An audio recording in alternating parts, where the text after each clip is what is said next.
It is considered the most impenetrable vault in the world.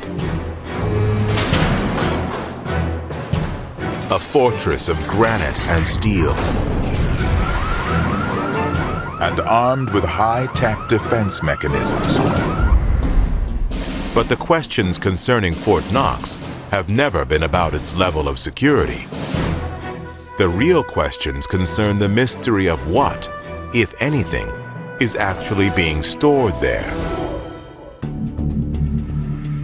Secret things are done with that gold reserve. That gold reserve is public property. It's the property of all the people of the United States. And the things that are done with it are meant to undertake secret policies without any accountability to Congress or the people of the United States. That's objectionable. In 1980, newspaper reporter Bill Still received an envelope. The sender, a wealthy Ohio businessman named Edward Durrell. In it, Durrell detailed how he had spent tens of thousands of dollars researching Fort Knox and had come to one explosive conclusion. There was no gold being stored there at all.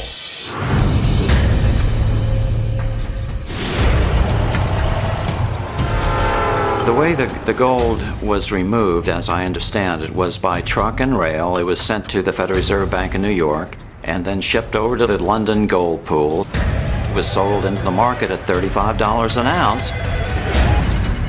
Immediately thereafter, the price started shooting up, and by 1980, it topped out at over $900 an ounce. So you can imagine if you bought tons and tons and tons of gold out of Fort Knox via the London gold pool at $35 an ounce, that there was a considerable profit when you sold it at $800 or $900 an ounce. All it ended up doing was draining hundreds of millions of ounces of America's gold, and we'll never get it back. Could America's entire gold supply really have been moved, one shipment at a time? Photographic evidence does reveal the existence of loading docks on the far side of the depository, invisible from any public road. Nevertheless, there are those who remain skeptical. For all our technology today, there's still only one way to get that gold out of the depository, and that is to load it on trucks again and take it back to the railhead. And to put an operation like that into effect, how would you hide that from media scrutiny?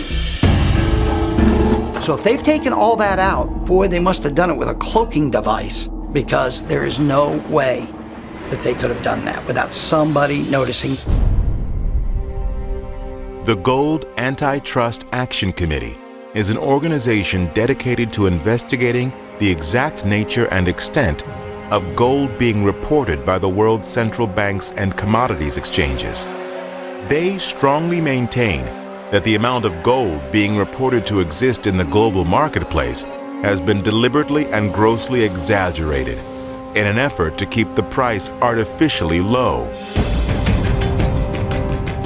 Based on materials gathered from public records and Freedom of Information lawsuits, GATA co-founder Chris Powell believes that even if there is gold in Fort Knox, it may no longer be property of the United States.